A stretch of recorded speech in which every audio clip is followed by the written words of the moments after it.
अस्सलामुअलैकुम। आप लोग सुन रहे हैं बीयू रेडियो, और क्योंकि रेडियो तरक्की कर गया है तो आप हमें यूट्यूब पे भी ज्वाइन कर सकते हैं। बीयू रेडियो कराची पर, यह है बैरियर यूनिवर्सिटी। मैं हूं आपके साथ दानिश अम्बासी। आज जो शख्सियात हमारे साथ यहाँ स्पेशल शो में मौजूद है उनका तारुफ मैं करवाऊँ, लेकिन उससे पहले मैंने बचपन से कराची में जो शख्सियत देखी वो अब्दुल सत्तार ईदी साहब की थी। जब मैं उनको देखता था, जब मैं अपने वाले साहब के साथ सड़कों पर जाता था, तो उनको देख के मुझे एक अजीब सी उनसियत और अट्रैक्शन सी होती थी। फिर मैंने डॉक्टर दीप रिजवी साहब को देखा, मुझे और रश खाने लगा पाकिस्तान पर कि हमारे यहाँ ऐसे ऐसे सपूत हैं जो पाकिस्तान में इतने सारे लोगों के लिए काम कर रहे हैं। जब जवानी के दौर में दाखिल हुआ तो मैंने एक ऐसे शख्स को देखा और मैंने सोचा ईदी साहब के बाद कौन ऐसा शख्स है जो कराची में आकर गरीबों का मसीहा बनेगा, उन लोगों का मसीहा बनेगा जो मजलूम हैं, उन लोगों का हाथ पकड़ेगा जिनका कोई नहीं। ऐसी शख्सियत फिर मुझे नजर आई और वो आज हमारे साथ मौजूद हैं, और वो हैं ज़फ़र अब्बास। अस्सलाम वालेकुम ज़फ़र भाई, कैसे हैं? वालेकुम सलाम, आप खैरियत से? और ज़फ़र भाई के साथ जो एक और शख्सियत हमारे साथ मौजूद हैं, इतना इन्होंने काम किया है पाकिस्तान में और ख़ासतौर पे कराची में, और आज तक कर रहे हैं। मुझे ऐसा लगता है कि ज़फ़र भाई की ये शहरग हैं कि जहाँ कहीं ना कहीं प्रॉब्लम होती है कराची में, खुदा न खास्ता कोई हादसा पेश आता है, खुदा न खास्ता किसी मजलूम के साथ जुल्म हो रहा होता है, तो ऐसे में एक शख्स कंधे से कंधा मिलाकर खड़ा होता है ज़फ़र अब्बास के साथ, और वो है मारूफ बिजनेसमैन अली शेखानी। अस्सलाम अली भाई, कैसे हैं आप? और वालेकुम सलाम, आप बताएं सर। मैं ठीक हूँ। सबसे पहले आप दोनों को खुशामदीद कहेंगे अपने पॉडकास्ट में। सबसे पहले अली भाई आपसे शुरू करते हैं। ज़फ़र भाई, ऐसा क्या दिखा जो इनसे इतनी अच्छी और गहरी दोस्ती हो गई, और कब से ये दोस्ती परवान चढ़ी? पहली मुलाकात कहाँ हुई थी आप लोगों की? पहली मुलाकात को हुए कोई 7-8 साल हो गए जी। और ज़फ़र भाई से दोस्ती तो कह सकते हैं, लेकिन उससे ज़्यादा एक बड़ा रिश्ता है। ज़फ़र भाई मेरे बड़े भाई की तरह हैं, और मैं अगर कह सकूं मैं अपने बड़े भाई की बहुत दिल से इज़्ज़त करता हूं। तो सही है, हमारे ज़फ़र भाई की दोस्ती भी कह सकते हैं। बड़े भाई भी हैं, आइडियल भी हैं, जो ऐसा वो करते हैं आवाम के लिए, मुल्क के लिए, उसका अगर मैं 0.1% भी कर गया तो बहुत अच्छा होगा मेरे लिए। क्या बात है। ज़फ़र भाई, ओवरऑल क्योंकि आपके बारे में तो सबको इल्म है जो कुछ आप माशाल्लाह कराची में कर रहे हैं, लेकिन थोड़ा सा फ्लैशबैक में चलते हैं। 2003 से पहले जब आपने ब्लड डोनेशन से पहले बचपन से माशाल्लाह पे काम कर रहे हैं, ये शुरू कैसे हुआ? क्या बचपन में कोई ऐसा वाक़या हुआ था या तरबियत का असर है? ये शुरुआत हुई कैसे वेलफेयर काम करने की? देखें, ये सिलसिला जो होता है पैदाइशी होता है। ये कोई भी ये नहीं कह सकता कि कोई भी शख्स जो है वो एक रात सोया और सुबह उठा और वो एक रज़ाकार बन गया, ऐसा नहीं होता। मैं अगर अपने वालिद साहब से बात करता हूँ तो मेरे वालिद साहब बताते हैं कि जिस दौर में मेरे वालिद साहब लोगों के घरों में अखबार डालते थे, या अपनी स्टडीज़ के लिए ख़ुद पैसे करते थे और अपनी वालदा यानी मेरी दादी के साथ रहते थे, उस दौर में जब वो पढ़ के आते थे यूनिवर्सिटी से तो उनके मोहल्ले में एक साहब थे बुज़ुर्ग, उनके अपने 4 जवान बेटे थे, लेकिन फिर भी वो 3 से 4 किलोमीटर मार्केट दूर जाते थे पैदल, और उनका एक एक स्टेप जो उठाते थे वो 3 से 4 सेकंड में उठाते थे। तो वो मेरे वालिद साहब को बोलते थे तुम मुझे पैदल लेके चलो। तो पूरे दिन मेहनत मजदूरी के बाद मेरे वालिद साहब उनको लेकर 2 से 3 घंटे पैदल जाते थे और वापस आते थे। तो लाज़मी बात ये ब्लड में भी होता है, एक तो घर से आता है, और दूसरा ये होता है कि आप अगर पैदाइशी तौर पर अल्लाह ताला ने आपको सोच दी है कि घर में कोई मेहमान अगर 3 कोई मिठाई का डब्बा लाया, उसमें 3 गुलाब जामुन है और बच्चे 4 हैं, और वो कह रहे हैं नहीं हमें 3 बच्चे तो उसमें रो रहे हैं कि मुझे चाहिए, और चौथा खुद से कह रहा है मुझे नहीं चाहिए। ज़फ़र अब्बास कहता है मुझे नहीं खानी, नहीं, मेरा पेट भरा हुआ है। हाँ, तो वो जो एक बच्चा खुद से पीछे होता है वो रज़ाकार होता है। उसको भी पसंद है, उतनी ही पसंद है, लेकिन वो कहता नहीं, दूसरों की खुशी की खातिर वो अपना स्टेप पीछे कर लेता है। क्या बात है। अक्सर आपने देखा होगा बच्चे कंबल पे लड़ रहे होते हैं, एक कंबल होता है, 4 बच्चे होते हैं, सर्दी भी है, कोई एक बच्चा खुद से कहता है ठीक है मुझे नहीं लग रही, तो वो बेसिकली रज़ाकार है। सड़क पे पड़ा हुआ पत्थर हज़ारों गाड़ियाँ दिखती हैं, लेकिन कोई एक मोटरसाइकिल वाला, कोई एक कार वाला, कोई बुजुर्ग, कोई जवान खुद से उतरता है, बगैर उजरत लिए उस पैसे पत्थर को उठाता है साइड पर, वो रज़ाकार है। तो हमारी वो नेचर है, तो हमें लोगों के दुख मुसीबत नज़र आती है। अली भाई, मतलब ये कह सकते हैं खाने में कैसा नमक है ज़फ़र इकबाल, जिसके बगैर खाना तैयार नहीं। अपने काम तो कर ही रहे हैं, कितने काम निर्माऊँ मैं। हीट वेव में इन्होंने जो कुछ किया, कोविड में इन्होंने किया, सैलाब ज़दगान के लिए किया, ज़लज़ला ज़दगान के लिए किया, इन्होंने कोविड में जो हमने देखा अम्बात हुई, सर्द खाने बनाए, कितने काम इन्होंने किए, हम नाम नहीं ले सकते। फिर जब इन्होंने करोड़ों रुपए की, अरबों रुपए की लैब बना दी हैं, और फिर गवर्नर सिंध के साथ जो IT के इनिशिएटिव कर रहे हैं, मतलब ये ऐसा खाने में नमक है कि जो प्रोजेक्ट्स अगर किसी और के भी हैं तो उसमें ज़फ़र इकबाल के बगैर वो प्रोजेक्ट नामुकम्मल है। जैसे आपने कहा सत्तार अदी साहब, सत्तार अदी साहब से दूसरा कोई नहीं आएगा, और हल्फिया कह सकता हूँ दूसरा ज़फ़र अब्बास इस पाकिस्तान को नहीं मिलेगा। बिल्कुल सही है। पूरी कहानी का जिंक्स ये है कि दूसरा ज़फ़र अब्बास नहीं आएगा। ये मैं आपको क्लियरली बताऊं कि ज़फ़र अब्बास से कोई कमतर आ सकता है, ज़फ़र अब्बास से कोई ऊपर आ सकता है, लेकिन ज़फ़र अब्बास नहीं आ सकता। और ज़फ़र भाई मैं आपको क्लियरली एक बात बोलूँ, हमारा अलमिया ये है अली भाई कि खुदा ना खास्ता जब कोई दुनिया से चला जाता है ना, हम कहते हैं लेजेंड था भाई। जब उसकी ज़िंदगी में हम कहते हैं लोग ये तो शुतुरमुर्ग खिला रहा है, अरे भाई ये तो कुछ ना कुछ कर रहा है, हालांकि वो दिल में बात जानते हैं कि वो सही है। तो मैं आपको ऑन एयर यहाँ पे कहता हूँ, और मैं कहता हूँ कि आप हमारे ट्रू लेजेंड हैं। आपका बहुत बहुत शुक्रिया, आपने जो कुछ इस आवाम के लिए किया। वो आवाम जो भूखी रहती है, आपने जेडीसी के दस्तरखान लगवाए, उनको खाना खिलाया। वो आवाम जिनके पास कपड़ा नहीं है, आपने बहुत सारे लोगों को रहने के लिए घर दिया। इन सब के लिए, ये तो छोटे छोटे काम हैं और बड़े काम, इन सब के लिए आपका बहुत शुक्रिया। अली भाई और आप माशाल्लाह, बकरीद का ज़माना है और बकरीद में आप वैसे ही बहुत कुछ कर रहे होते हैं, तो इस दफ़ा भी कोई ख़ास जानवर हैं जो कि आ रहे हैं? देखिए मैं आपको बताऊँ, बकरीद से अभी 2 महीने पहले हमारी मुसलमानों की ईद होती है, ईद उल फितर जी। अली भाई जब ईद उल फितर पे आए हुए थे, तो ईद उल फितर से 2 दिन पहले आपने सुना होगा एक नारा जिन्होंने बनाया था कि बट के रहेगा हिंदुस्तान, बन के रहेगा पाकिस्तान। उस फैमिली के एक बच्चे को मार दिया, बेटे को, जो बेचारा स्टॉल लगाता था सब्जी का। तो यकीन जाने अली भाई से मैंने बोला, अली भाई ने कहा ज़फ़र पहुँचाओ। हमने उनके बेवा को, उसकी और उसकी वाल, दोनों को मिलियंस में, ये वो खबरें जो हमने किसी को बताई नहीं। उसके बाद ईद के दूसरे दिन खबर आती है कि एक वालिदैन का इकलौता बेटा घर से 12,000 रुपये निकालने निकला कि ईदी देने जाऊंगा रिश्तेदारों के, उसको आए मार के चले गए।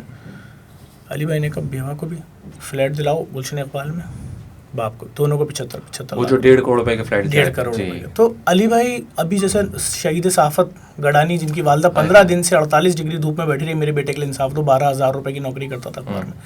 अली भाई ने कहा ज़फ़र दे दो 1 करोड़ रुपए उसके लिए। हैदराबाद में जितने बच्चे जल के मरे हैं अभी सिलेंडर में, सबके लिए 20-20 लाख रुपए। आपको अंदाजा है रोजाना 2-2 बच्चे बढ़ते जा रहे हैं, मेरे ख्याल में 26 या 28 तक फिगर पहुंच चुका है। तो अभी सरीना में एक लेटेस्ट केस हुआ है, उनके लिए फ्लैट के लिए अली भाई ने बोला हुआ है जी, बेवा का अलग, बाप का अलग, क्योंकि ये भी इकलौता बच्चा था जी, कि भाई अब इसका बाप का रेंट कौन देगा, इसने पूरी जिंदगी मेहनत मजदूरी करके बच्चा जवान किया तो मार के चलेगा, और उसकी बेवा जिसके 2 बच्चे हैं छोटे फूल जैसे, उनका क्या बनेगा। तो पाकिस्तानियों के पास पैसों की कमी नहीं है पूरी दुनिया में। अगर अब मैं बात करूं, पाकिस्तान में अगर कोई आफत आती है तो कराची वो शहर है जो पूरी मुसीबत अपने कंधों पे ले लेता है, चाहे महीनों चाहे सालों की बात हो। तो कराची पीछे हटने वालों में नहीं। कोविड में 2.5 साल कराची ने पूरे पाकिस्तान को कंधे में उठाया, सारा लोड बर्दाश्त किया है। अगर जेडीसी जैसा बेबी इदारा लाखों बोरे राशन, मिलियंस ऑफ बोरे राशन बांट रहा है, कोविड में फ्री अस्पताल चला रहा है, तो किसके पैसों का। तो अली भाई ने जो सपोर्ट की है, जो भरोसा किया है, वो कमाल था। ये तो ईद से अब तक की बात है। आपने जो बकरीद का सवाल किया, तो मैं चैलेंज से कह सकता हूँ पाकिस्तान में सफ़ेद ऊँट जो है वो सिर्फ तौसा में होते हैं। तो अली भाई ने ओपन बोला था कि तौसा की पहाड़ियों से ऊँट जब नीचे आ रहे हों, जो मंडी लगती है तौसा की, तो सारे कंटेनर लगा देना जितने ऊँट हैं, तो सब खरीद लेना। मैं चैलेंज से आपको बता रहा हूँ, इस साल तौसा के जितने सफ़ेद सारे वो सब इस वक्त जेडीसी के बाहर खड़े हुए हैं, और उन सबका गोश्त 5-5 किलो के पैकेट बन के उन लोगों के घरों पे जाएगा जिनके बच्चों ने 2.5 से 3 साल 4 साल से गोश्त की बिरयानी नहीं खाई। कोई उनको अपने घर के मरने में इसलिए नहीं बुलाता तुम गरीब हो, हमें तुम्हारा पुरसा भी नहीं चाहिए, तुम गरीब हो, तुम हमारी शादी में भी नहीं आना। तो उनके घरों में वो गोश्त पकेगा। उनके बच्चे भी खाएंगे कि बिरयानी गोश्त वाली होती है, उनके बच्चे भी बिरयानी कोरमा खाएंगे गोश्त वाला। फिर अली भाई ने बोला कि ऑस्ट्रेलिया के सबसे बड़े बैल आए हैं, इनके टीवी पे ऐड चल रहा है हर चैनल पे, ये सारे बैल खरीद लो और वहीं अपने खैराती इदारे के बाहर बांधो और गरीबों का इसका गोश्त देते हैं। फिर इनकी कंपनी के GM है नवेद साहब, उनका फ़ोन आएगा मेरे तरफ से। मतलब आप यकीन करें, मैं झूठ नहीं बोल रहा आपसे, आप किसी भी गोश्त वाले मिडिल क्लास एरिया में गोश्त वाले की दुकान के बाहर खड़े हो, एक अच्छा आदमी जो मोटरसाइकिल से उतरेगा, 1 पाव गोश्त, ऐसे ही है, 1 पाव गोश्त में आधा पाव तो हड्डी है, फिर आधा पाव गोश्त में बोले चने की साइज की बोटियां बनाओ, मैंने बच्चों से वादा किया था इतवार को घर में बिरयानी बनेगी। क्या हालत कर दी हमारे लोगों के। उन हालत में अगर हम किसी अगर 5 किलो गोश्त का थैला देंगे, वो तो बेहोश ना हो जाए खुशी से, मुझे ये डर है। तो फिर उसके बाद अभी इन्होंने मैंने अली भाई से बात की कि हम आइडियल वाले जो इनसे बात हुई है कि अलखिदमत के साथ जो उनका गोश्त जा रहा है, हम भी वहाँ पर फ़लस्तीन में गज़ा के मज़लूमीन के लिए कम से कम हम 9,000 ख़ानदानों का गोश्त भेजें। अली भाई ने कहा डन। तो हमने फ़ौरन उनसे मुआहिदा किया, हम उनको तकरीबन 9,000 ख़ानदानों का गोश्त फराहम करेंगे, जिसको वो टिन पैक में करके गज़ा पहुँचाएंगे। इसी तरह से हम पुलिस के शौदा के लिए भी गोश्त कर रहे हैं। यार देखें, हम बहुत बड़े पैमाने पर, हमने तो इस शहर से नफरतें ख़त्म करने के लिए 50 ऊँट देवबंदी आलिम दीन नहर करता है, 50 बरेलवी, 50 अहले हदीस, 50 अहले तशी, फिर गवर्नर सिंध नहर करते हैं अपने हाथों से, फिर फारूक सत्तार, फिर सियासी पार्टियां, फिर फैसल कुरैशी एक्टर, ताकि नफरत का बयानिया ख़त्म हो। ये कौन सा रूल आ गया है कि आप लोग एक दूसरे का हाथ का ज़बिया भी नहीं खाओगे? कौन सी इंतहा पसंदी है भाई? बहुत बिक गई इस मुल्क में इंतहा पसंदी, बहुत खुदकश हमले हो गए, बहुत टारगेट किलिंग हो गई, ज़बान की बुनियाद पे कत्लेआम हो गया, मज़हब की बुनियाद पे, फ़िरक़े के नाम पे। कब बनेंगे पाकिस्तानी? एग्जैक्टली। अच्छा अली भाई, मैं एक अपनी प्रैक्टिकल एग्जांपल बताऊं, जेडीसी जौहर की मैं आपसे बात करूंगा। मेरा वहाँ से गुजरना हुआ एक दफ़ा, आप यकीन करें किसी वजह से मुझे पता चल गया वहाँ जो एक शख्स बैठा है वो हिंदू है, वो वहाँ खाना खा रहा था। मैंने उससे पूछा तुम्हें यहाँ खाना खाते हुए, क्योंकि एज अ जर्नलिस्ट एक इंक्वायरी करना, एक मैंने उससे पूछा तुम्हें खाना खाते हुए किसी ने पूछा, क्योंकि तुम्हारा मज़हब कह रहा है, किसी ने नहीं पूछा, मैं तो यहाँ रोज़ खाना खाता हूँ। हिंदू बैठ के खा रहा है, सुन्नी शिया जितने हमारे तबके के लोग हैं, फ़िरक़े के लोग हैं, वहाँ बैठ कर खाना खाते हैं, उनसे मज़हब नहीं पूछा जाता। इंसानियत की यही खिदमत है। मैं आपको एक बात बताऊं इसके ऊपर। मैं अभी रमज़ान के अंदर था यहाँ पर, तो हमने सहरी करवाई। हमेशा याद रखें कि जब भी कोई बड़ा आदमी बनता है, कोई एक लिविंग लेजेंड बनता है, तो उसके ऊपर हेटर्स तो बहुत सारे होते हैं। तो मैं अमेरिका गया, वहाँ पर हमारी एक लंच में मीटिंग थी, तो एक साहब आए। ऑफ कोर्स वो हर बंदा ज़फ़र अब्बास से मोहब्बत नहीं करेगा, हर बंदा अली शकानी से मोहब्बत नहीं करेगा, और हर बंदा नफ़रत भी नहीं करेगा। तो आके बैठे बोलने लगे, ये बड़ा चला था ना शतरमुर्ग का जो चला था। तो एक बंदा आके बैठे मुझे बोलने लगा, यार वो सहरी के अंदर तो है ना, ये जितने लोग बैठे होते हैं ना ज़फ़र के रिश्तेदार होते हैं। मैंने कहा यार ज़फ़र का इतना बड़ा ख़ानदान है, 45,000। मैंने कहा 45,000 लोग, ज़फ़र की कज़ल फैमिली है। तो वो बंदा खुद शर्मिंदा हो गया एक्चुअली। उसने कहीं से सुना होगा, उसने आके बोला। अब मैंने कहा 45,000 लोग तो खाली ज़फ़र भाई की कज़न से फैमिली है। मैंने बोला कोई अल्लाह का खुदा खौफ करो, खुदा के वास्ते सोचो तो सही। फिर उसने माजरत करनी, यार मैंने कहीं से सुना था, तो मैंने बोल दिया। मैंने कहा अब समझ आई। अली भाई ये देखें, जुल्म का निज़ाम देखें, हम शुतुरमुर्ग किसको खिला रहे हैं? गरीब को। खिला कौन रहा है? ये आपने मुझे क्या ऑफर की? शुतुरमुर्ग से महंगी कोई चीज़ें तो खिलाओ। वो खिलाओ, मैंने जिससे भी महंगी उसे खिलाओ। इन्होंने कहा ज़फ़र एक दिन का 20 करोड़ रुपए का चेक बने ले ले। 3 दिन की सैलरी इन्होंने ली थी। मैंने 3 दिन भी किस तरह इनको दिए मैं जानता हूँ। तो हमारे तो सारे दिन बुक होते हैं। अब ये सेठ मुझसे बोल रहा है कि शुतुरमुर्ग से ऊपर की चीज़ खिलाओ, हिरन खिलाओ इनको, कि मैं अपने बच्चों को ही खिलाता हूँ। मेरा दीन ये बोलता है जो अपने लिए पसंद करो, अपने बच्चे के लिए, वो दूसरे के लिए। कैंपेन क्या चला रहे हैं पेट भरे लोग कि इनको दाल खिलाओ। अबे भाई, कोई शख्स रात 1 बजे बिन कासिम टाउन से बाइक पे अपनी बीवी बच्चों को लेकर आ रहा है और नुमाइश चौरंगी पे सड़क पे बैठ के सैरी करने, तो शौकिया आ रहा है। वो कहते हैं कि उसके ऊपर था कि यार वो फिश पकड़ना अपना खिलाओ मत, उनको पकड़ना सिखाओ। मैंने खुदारा रमज़ान के अंदर गरीब के आप पैसा नहीं है, अभी मैं उसको सिखाऊंगा कारोबार क्या करना, वो इफ्तारी कैसे करेगा, सैरी कैसे करेगा। मैंने कहा यार क्यों है, लाइक वो असल में क्या, गरीब का बच्चा खाए ना तो बुरा लगता है, अमीर का बच्चा खाए तो भले अनहेल्थी हो जाए, नो इशू।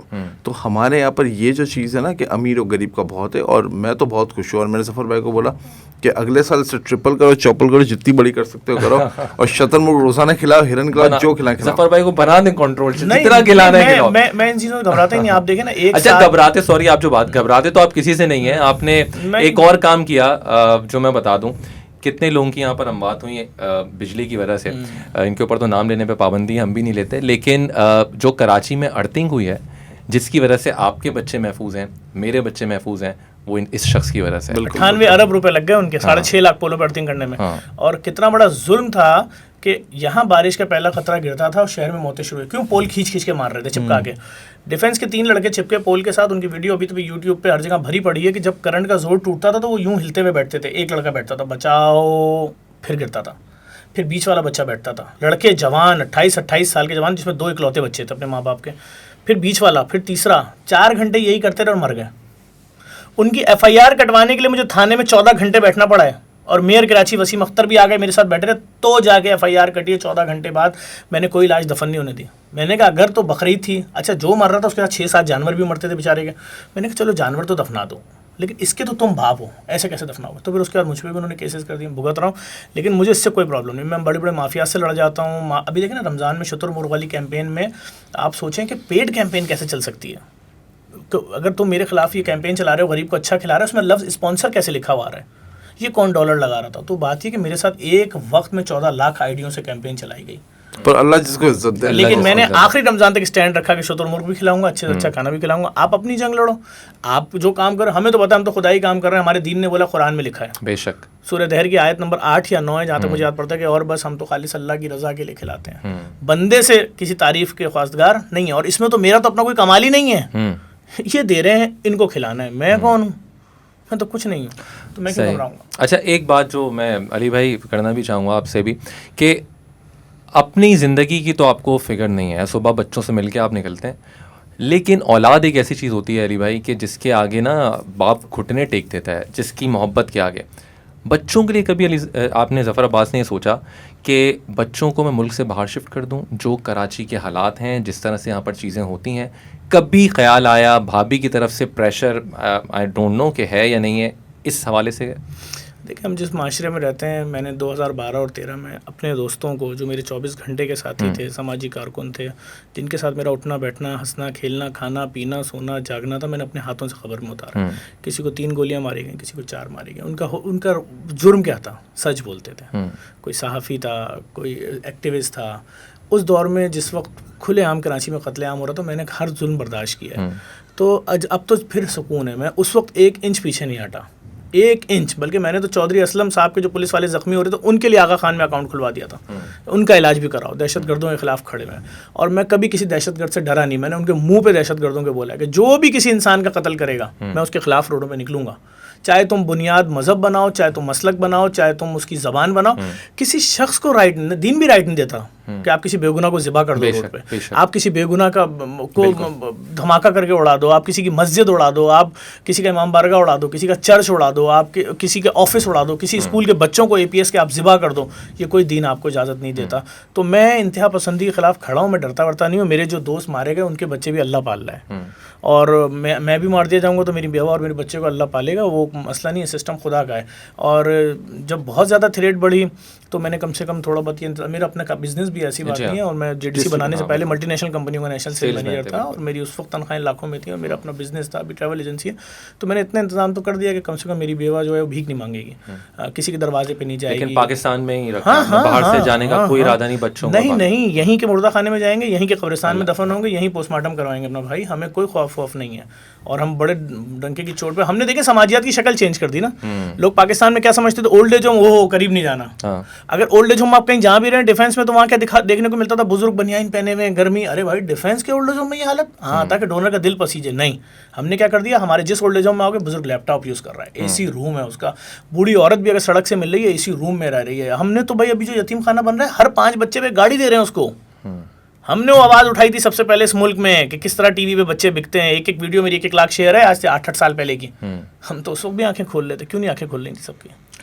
बड़े अजीबोगरीब दोनों लोग बैठे हैं, एक जो कि अपनी फैमिली को बाहर नहीं भेजते, वसाइल हैं, और एक जो है वो अमेरिका से यहाँ पर आए हुए हैं। इन्होंने तो अपना बताया कि इनकी तो तरबियत वाले साहब जिस तरह से जाते थे एक साहब को लेके, आपके अंदर ये जज्बा कैसे पैदा हुआ?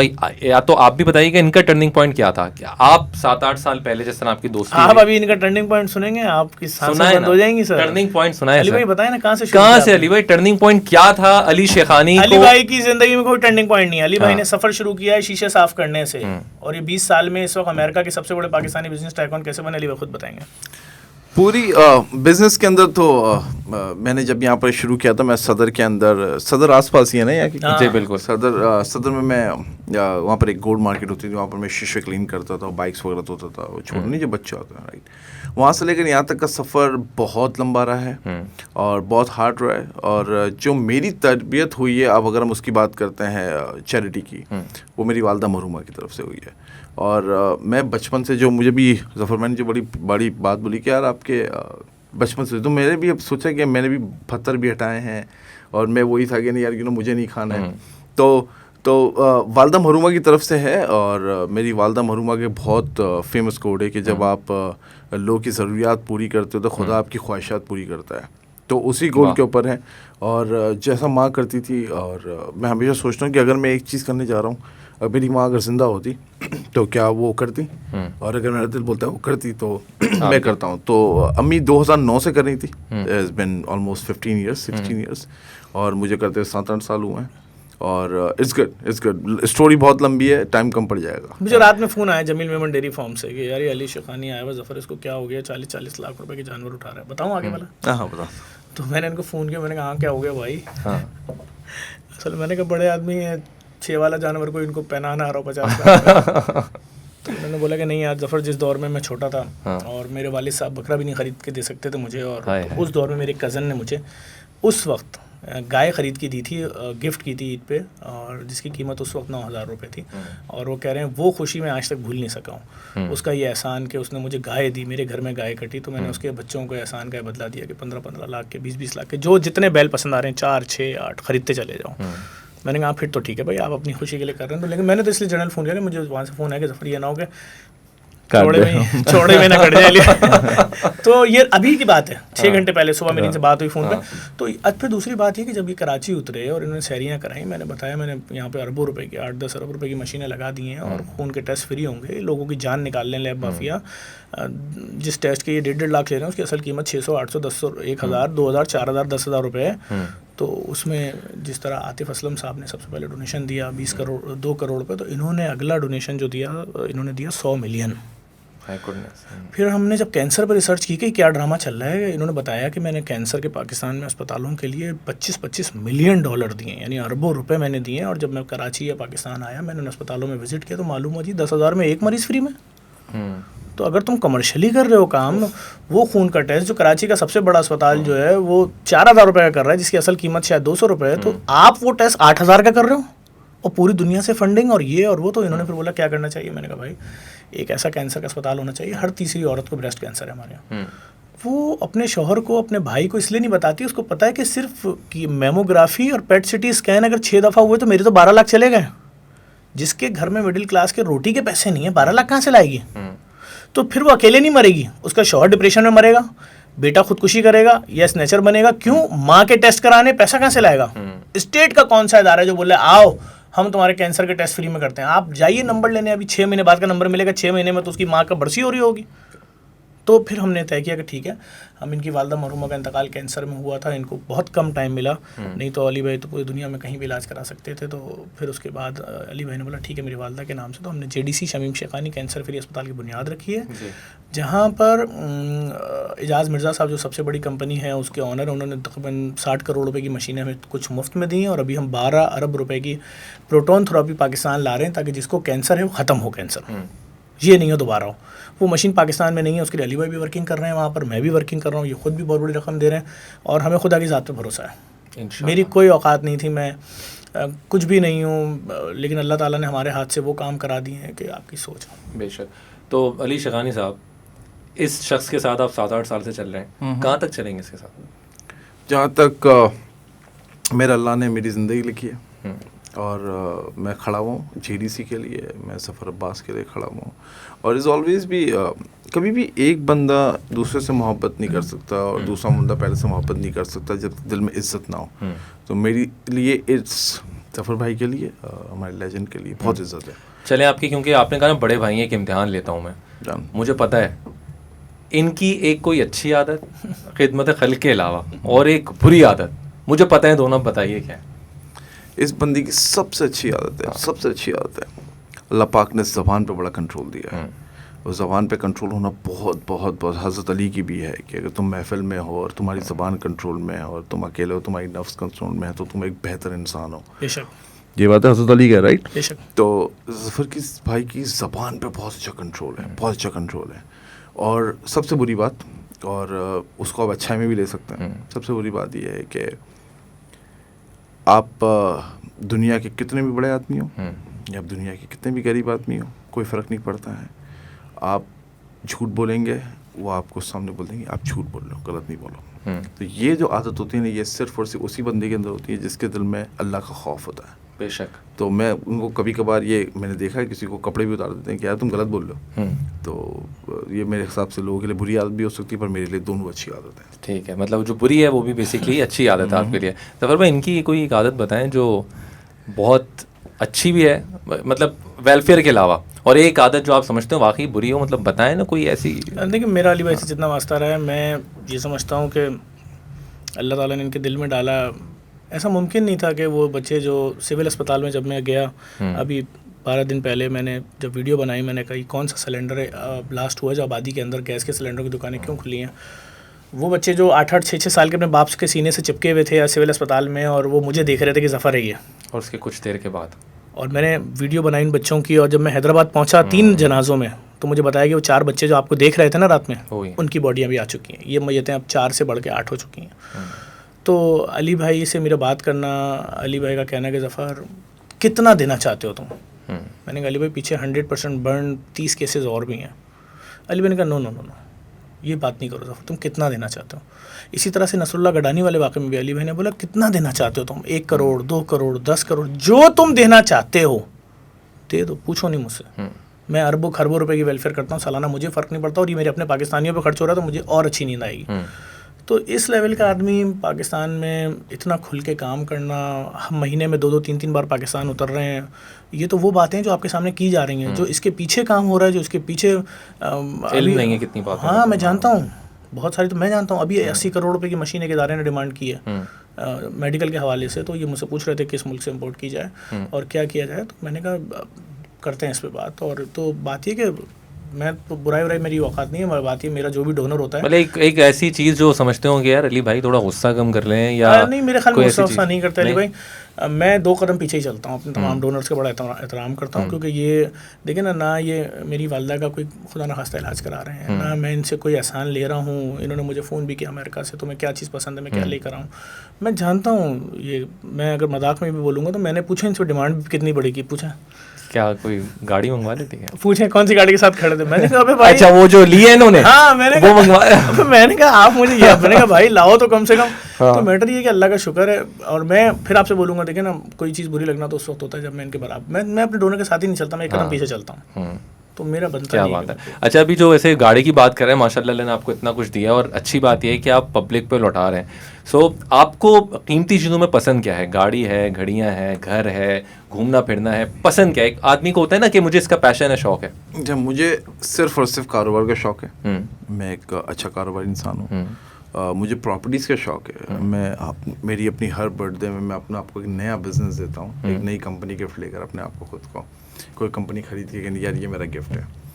अभी रमज़ान के बाद मैं गया तो मैंने छोटा गिफ्ट दिया। मुझे गाड़ियों का शौक है, घड़ियों का भी शौक है, अच्छा घर, अच्छी गाड़ी, अच्छा ऑफिस, अच्छी सवारी, ये सब है ना, हमारे इस्लाम में भी है बेशक। और अब क्या दो चीज़ होती हैं, एक होता है दिखावा और एक होता है आपको दिल से शौक। जो दिखावा करता है ना वो खर्च नहीं करता यार, वो मेरा मसला है कि मालूम, मैंने आज तक कभी अपनी किसी गाड़ी की तस्वीर अपने उसमें नहीं डाली किसी सोशल मीडिया में। मुझे जब मैं कभी को बोलता नहीं, अगर कोई पूछता तो बताता हूँ, पर ये कि मेरे नज़दीक ये है कि अल्लाह पाक ने आपको नवाजा है, आप चैरिटी करो, क्योंकि अल्लाह की राह में खर्च करने से कभी भी कमी नहीं होती है। और दूसरी बात, अपने ऊपर खर्चा भी करो। मेरे बीवी बच्चे अभी फर्स्ट क्लास में घूमते हैं, सब चीज़ें होती हैं, ज़ाहिर है, राइट। और मुझे अच्छा लगता है, और मैं अच्छी लाइफ जीता हूँ, लिव लाइक अ किंग, अल्हम्दुलिल्लाह माशाल्लाह। तो जफ़र भाई को जो गाड़ी पसंद आई थी, जो पिक्चर में खड़े हुए थे, कितने की थी वो गाड़ी? वो पाकिस्तानी 50-60 की होगी। 50 नहीं 80 करोड़ रुपए की गाड़ी थी। मैंने पूछा, मैंने 50 लाख की होगी, जरा देखें चौरंगी से इंडिकेटर राइट पे लेफ्ट पे जा रहा है। 80 करोड़ रुपए की लैम्बोर्गिनी लेटेस्ट थी। मैंने इनसे पूछा, अच्छा मुझे तो नाम भी नहीं पता था, 6 दफ़ा बोला तो याद हुआ मुझे। तो मैंने इनसे पूछा, मैंने कहा अली भाई इतना काम करके गए हो कराची, जो पाकिस्तान में 24-24 घंटे हमारे साथ घूमे हो, आसान नहीं है, तो क्या कर रहे हैं? कह रहे यार मैंने खुश होकर अपने आप को गिफ्ट दिया है। मैंने क्या गिफ्ट दिया है? तो इन्होंने फिर गाड़ी दिखाई, मैंने बोला क्या होती है, इन्होंने नाम बताया। फिर एक दिन बाद फिर वसीम बदामी साहब के साथ और इनकी मैंने तस्वीर देखी थी, दोनों उस गाड़ी में घूम रहे थे वहाँ पर। अच्छा, बदामी ने तो नहीं ले ली? बदामी माशाल्लाह हमारे बहुत से दोस्त ग्रेट आदमी है, वो भी बहुत ज़बरदस्त काम कर रहा है, नो डाउट, कमाल काम कर रहा है। Thank you so much Zafar Abbas sahab हमारे साथ मौजूद रहे, thank you so much Ali Shekhani हमारे साथ मौजूद रहे। जिस तरह आप लोग काम कर रहे हैं, हमें आप सब पे फ़ख्र है, और हमारी यूनिवर्सिटी को आप पे फ़ख्र है। आप यहाँ पर आए, आपने वेब टीवी देखा, ये वेब रेडियो देखा। टू बी ऑनेस्ट, मुझे ज्वाइन किए हुए 1 साल हुआ है, लेकिन जो यूनिवर्सिटी में सब फैसिलिटीज़ हैं वो किसी और यूनिवर्सिटी के पास नहीं है। क्या आप क्या कहेंगे हमारे मीडिया स्टडीज़ के लिए? मेरी आपकी डीजे साहब से ही बात हुई, अली भाई की भी हुई, हमने कहा ठीक है आपके फाइनल ईयर्स के बच्चों के साथ एक सेशन रखते हैं। अली भाई उन बच्चों को बताएंगे अगर तुमने अपने वतन से बाहर कोई सफ़र करना है तो वो क्या होना चाहिए, टारगेट क्या होना चाहिए, और तुम्हारे अपने वतन में तुम्हारे लिए कितना बड़ा बिजनेस इंतजार कर रहा है। देखिए मेरे पास कल, मैं एक छोटी सी बात, कल मेरे पास 3 लड़के आए, मैं रात में बाहर खड़ा हुआ था कुछ 5 बजे करीब। वो तीनों लड़के एक बहुत बड़ी यूनिवर्सिटी से ग्रेजुएशन करके निकले, तो उन्होंने मुझसे बोला ज़फ़र भाई हमें बिजनेस लोन चाहिए। मैंने कहा तुम तो पर्सनैलिटी से ही पैसे वालों के औलादे लग रहे हो। कह रहे हैं हमने प्लान किया ये बिज़नेस हमारा 8 से 9 करोड़ लगेगा, हम अपनी फैमिली से सब कुछ करके 2 करोड़ कर लेंगे, 6 करोड़ का लोन दें, ये श्योरिटी हम वापस करेंगे। मैंने कहा बस ये तुम्हारी मौत का सफ़र है, श्योरिटी किस बात की? अगर श्योरिटी जितना पैसा तुम्हारे पास है तो मुझसे क्यों मांग रहे हो? फंस जाओगे सूद में, कर्जे में, माँ बीमार होगी, बाप, घर बिकेगा।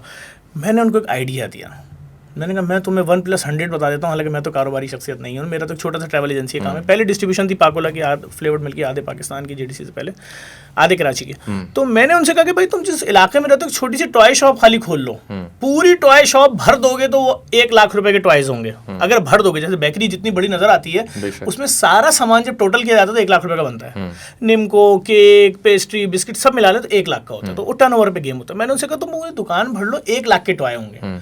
तुम्हारे पास दिन में 10 कस्टमर अगर बर्थडे वाले आ गए कि भाई अम्मी की बर्थडे, बेटे की, बहू की, साली की, वो तो नहीं ढूंढता ना कि हमें किसी ब्रांड की मोमबत्ती जलानी है, हमें ब्रांड की वो सब चीजें सजानी है। तो मैंने कहा 6,000 का सामान ले गया तो उसमें 5,500 तेरा प्रॉफिट है भाई। क्या बात है। दिन का 55,000 रुपए तो सिर्फ ये बर्थडे देकर जाएंगी। क्या तेरे 6 करोड़ का बिजनेस तुझे महीने के कमा के दे रहा है इतने 17-18 लाख रुपए? बोला नो। और मैंने कहा 1 साल बाद तेरी ऐसी 5 दुकानें भी होंगी। शर्माओ नहीं यार, उतरो ना, शर्माना कोई मैटर नहीं। बिल्कुल सही। तो ये जो भी इन्होंने सारी फाइनेंशियल रिपोर्टिंग यहाँ दे दी, ये आपका असर है या गॉड गिफ्टेड है? ये गॉड गिफ्टेड है। ये आपका असर तो नहीं आ रहा? असल में लोग कह रहे हैं कि ना शेखानी को जफर भाई का थोड़ा तो, मैंने कहा यार अल्लाह करे कि हम जफर भाई के कदम के ऊपर नहीं आप बहुत बड़ा काम कर रहे हैं। इनका शेखानी वेलफेयर अमेरिका में बहुत बढ़िया। मैंने खुद अपनी आंखों से देखा कि अमेरिका में दिन का 20,000 रुपए का खाना बांटना कोई मजाक, $20,000 का खाना बांटना आसान बात नहीं है। बेशक। अच्छा, क्योंकि वाइंड अप की तरफ हम जा रहे हैं, एक वाकया मैंने देखा कि एक जगह मैं जा रहा था और ईजी सेंटर से जब मैं बाहर निकला तो मैंने देखा एक बाइक पे एक लड़का और लड़की थे, बीच में एक साहब ऐसे बैठे हुए थे कि जो ऐसा लग रहा था कि आप कोई गाय नहीं लाते, इधर उधर देख रही होती है, वो उनको बाइक से उतारा और उनको अंदर लेकर जा रहा था। मैंने पूछा इनको क्यों अंदर लेकर जा रहे हैं? उसने कहा कि हमारे पास पैसे नहीं हैं, ये बीमार रहते हैं, इसलिए हम अंदर लेकर जा रहे हैं, कमाते नहीं हैं। ज़फ़र भाई, उस दिन आपसे इंस्पिरेशन ले लें या कुछ, मेरे जहन में एक आइडिया आया। मैंने सोचा कि, और मैं आइडिया हमेशा बात करता हूँ कि कोई ऐसी हमारे यहाँ चीज़ होनी चाहिए कि जहाँ ऐसे बुज़ुर्ग हजरात जो ऐसी जगह, जो रिटायर्ड हो जाते हैं, इनकी घर में इज्जत नहीं करती, वो औलाद जो उनको पाल पोस के बड़ा करते हैं उन्हीं के ऊपर उंगलियां उठाते हैं, ऐसा कोई इदारा हो कि जहाँ वो सुबह जाएं, शाम में आए, दोस्तों की तरह वहाँ रहें और घर आकर कुछ ऐसे पैसे लेकर आएँ कि वो अपने घरों में रहें, बजाय इसके कि वो और जगह रहें। सो आई गेस कि अल्लाह करे भी इस तरह का भी कुछ काम हो इंशाल्लाह। अच्छा हो सकता है, लेकिन मैं एक बात कहना चाहूँगा भाई, लानत ऐसी औलाद में, लानत ही है, लानत ऐसी औलाद पर और ऐसे वक्तों पर जिनके ऊपर, इनके ऊपर अल्लाह का कहर है, उनके ऊपर दुनिया में भी और आखिरत में भी। और ना इनको दुनिया में कामयाबी ना उनको आखिरत में।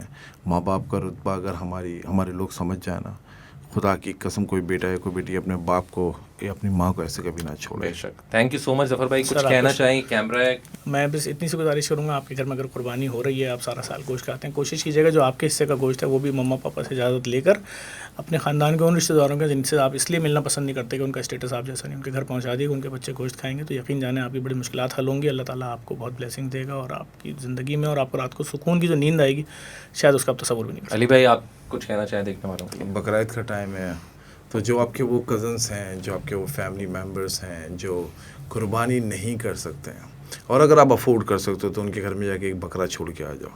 मेरे खुदा की कसम उस रात को बड़े सुकून से सो गया। Thank you so much, thank you so much. Zafar Abbas और अली शेखानी मेरे साथ मौजूद थे। आप देख रहे थे BU रेडियो। इंशाल्लाह फिर आपसे ज़रूर मिलेंगे। यूट्यूब पर आप हमें देख सकते हैं BU रेडियो कराची पर। दानिश अब्बासी को इजाज़त, टेक केयर, अल्लाह हाफ़िज़।